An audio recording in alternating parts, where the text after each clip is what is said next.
YouTube, welcome back. College football week 2.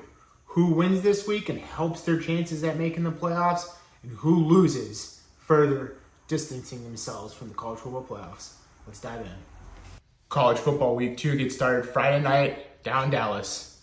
Newcomer to the ACC, SMU, plays host to Big 12 BYU. Early season test for two out-of-conference teams here. BYU last week blew out their opponent. SMU blew out Houston Baptist. But in week 0, SMU had a test on the road against Nevada. Granted, the playing conditions were not that well. So they're going to go back home here down to Texas, where they're a lot more comfortable. Currently 11-point favorites at home. This SMU team led behind Preston Stone and Kevin Jennings at quarterback, running a little bit dual quarterback situation here. See how that plays out throughout the season. Preston Stone last year kind of put his mark on the map. NFL scouts now have his attention. He looks to build on that campaign. If he wants to get into the NFL and play at that next level, he's going to need to show it here against a BYU team that's scrappy and tough on defense. But I think this BYU team just isn't going to be able to hang as the game goes on with this high-octane SMU offense. So give me the ponies of SMU to blow this game wide open in the second half. But the first half might be a little closer, so I don't mind the BYU money line first, or BYU spread first half. But give me SMU full game. It's in about 11 right now. I like that. And the total, 54.5. I think SMU puts up a lot of points here. They might even touch the 40 mark. So give me the over and give me the SMU cover at home. College football takes us out to Michigan, Ann Arbor, Texas. College game day will be in town. This should be an electrifying game to get things going week 2.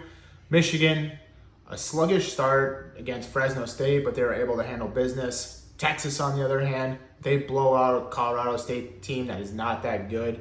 Both programs were in the college football playoffs last year. Michigan, ultimately the champions, but both teams lose a lot. The only thing is Texas has their quarterback coming back in Quinn Ewers. Michigan, Davis Warren, Alex Owaji, a lot of questions in that quarterback room. Michigan, this kind of goes back to those Michigan teams in the early 20s and to 2010s where they were good defensively. Offensively, they had a lot of weapons, but the quarterback was always a giant question mark until J.J. McCarthy was there and they're able to get over the hump and win that championship. I like Texas. They're a touchdown favorite on the road in the big house, but I just have more faith in Quinn Ewers and this Texas Longhorns team. They have playmakers at all levels, offense and defensively. So I like the Longhorns to go into Michigan, handle business, come out with a win. I also like the under in this game as well. I think it's going to be a struggle for both teams at times, but give me Texas to come out of here with a win. College football for the second week in a row brings us down to Stillwater, Oklahoma. A matchup between SEC Arkansas and Big 12 Oklahoma State. Last week we saw Arkansas handle Arkansas Pine Bluff pretty handily. 70-3, they blew them out. Offense looks pretty explosive. Granted, it was against a very inferior opponent. On the other side of the ball, Oklahoma State, they battled South Dakota State, a powerhouse in the FCS, but they were able to handle them pretty well as well. Their offense looks explosive. Currently, this total is sitting at 59.5. I like the over in this one. I think there's going to be a lot of points. Oklahoma State's defense, not really known to be all that well. Arkansas, on the other hand, a lot of question marks there. This will be a first good test for them. I like Oklahoma State. I've said it last week. I'm going to say it again this week. I like them to compete in the Big 12. Arkansas, on the other hand, I think it's a down year for them in the SEC. But they're still an SEC team, so they're still going to be big and powerful. I like them to push Oklahoma State to put up some points in this game. So give me the over and give me Oklahoma State to win at home. Not sure if they cover, though. College football is then going to bring us down to New Orleans. Matchup between the Green Wave of Tulane and Kansas State Wildcats.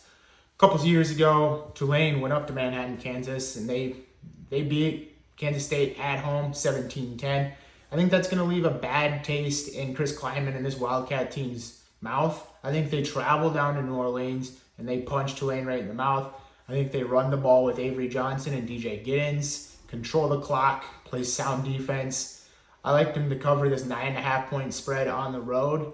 and I think they can even pass that. I think this is maybe a 2-touchdown game, but I like the under. I don't think Tulane gets much going offensively. Like I said, I like Kansas State to run the ball, control the clock, and play good defense. So give me the Wildcats to win this game, cover the spread, and the under. College football then takes us up to upstate New York. A little early ACC action between Syracuse and Georgia Tech. Georgia Tech coming off that big upset win week 0 over in Ireland against Florida State. They followed up with another impressive win last week against Georgia State. Syracuse, on the other hand, they look good in their week 1 performance. Kyle McCord, transfer quarterback from Ohio State, leading the Orange. They're at home now. 3-point dogs against this Georgia Tech team that's starting to get some steam amongst public bettors. But this feels like a classic letdown spot for a team that was projected to not be so great, has 2 early season wins, goes on the road as short favorites.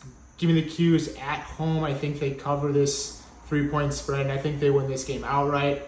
Georgia Tech's looked impressive, but this is a classic letdown spot. Give me the Qs at home. College football then takes us to a Big 12 premier matchup between the Baylor Bears and the Utah Utes. Big 12 newcomer Utah playing host at Rice-Eccles Stadium this weekend. Baylor's coming to town. Both teams a little warm up in week 1, so this is a big test for each, kind of see where they're going to be at this season. I like Utah to compete in the Big 12. They're 2-touchdown favorites at home here against Baylor. Kind of interesting to see how Utah is going to be in the Big 12. Big 12 pretty notorious for no defense, lots of offense. Where Utah, they were kind of offense, but they were defense. They were going to punch you in the mouth. They were going to grind you out each and every game.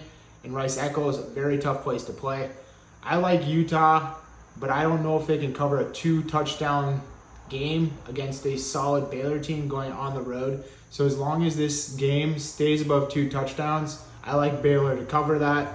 This game also screams under to me for some reason. I think Utah controls tempo and the clock, and they just grind this game out and they wear Baylor down as the game goes on. So I like Utah to win, but I'm not sure they can win by 2 touchdowns or more, and I like the under in this game. Nothing screams offense like the Cy-Hawk Bowl down in Iowa between Iowa State and Iowa. All jokes aside, Iowa and Iowa State both had tune-up games against FCS opponents last weekend. Both won very convincingly. Iowa, on the other hand, they showed some signs of life on offense, which we haven't seen in years. But is that a fluke against an inferior FCS opponent, or is this what we're going to see out of an Iowa team? I am not running to the counter to bet on Iowa overs or even Iowa to win by multiple touchdowns. They're a field goal favorite here at home against in-state rival Iowa State. This Iowa State team is pretty decent as well, but the Iowa defense they're here to play. I like Iowa winning this game. I'm just going to take them on the money line here. I'm not playing with any points or spreads. Just give me Iowa to win this in-state rivalry, the Cy-Hawk Bowl. Then we're going to bounce on down to North Carolina. NC State playing host to the Volunteers of Tennessee. Tennessee, they looked almost unstoppable last week. Granted, it was against FCS opponent Chattanooga, but quarterback Nico, he looked like he was in great command of this offense. And we've seen in the past, Coach Heupel, with a good quarterback, can put up a lot of points, i.e. Hendon Hooker a couple seasons ago. And he even made Joe Milton the quarterback in the NFL.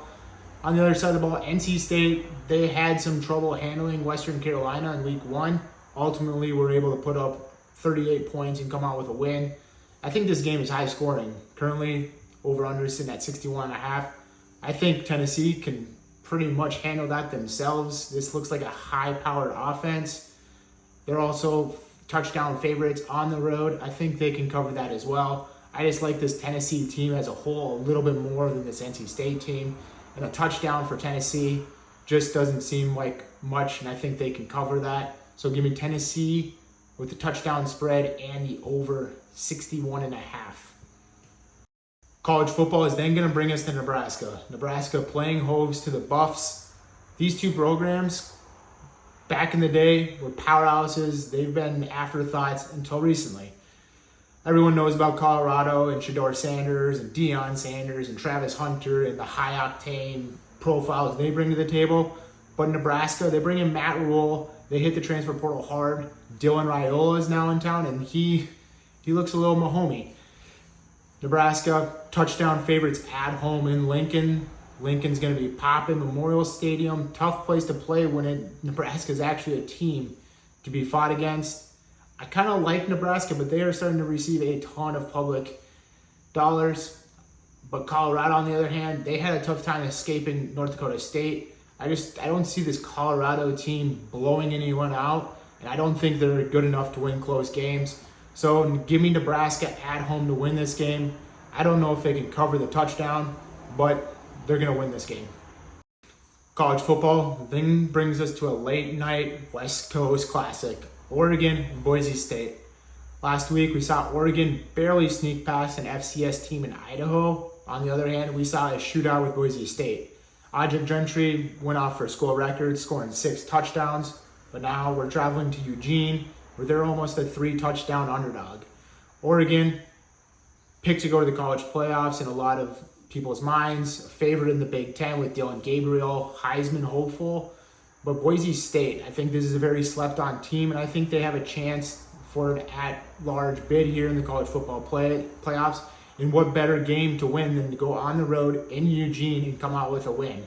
3 touchdowns seems like an awful lot, but this could also be a get-right game for Oregon, and they could just blow the wheels off. But I'm not going to go there quite yet. Give me Boise State to cover the 3 touchdowns. I like them on the road here to keep this game close, but don't be surprised if Oregon opens it up late and kind of blows the wheels off. But give me the Broncos plus 18.5.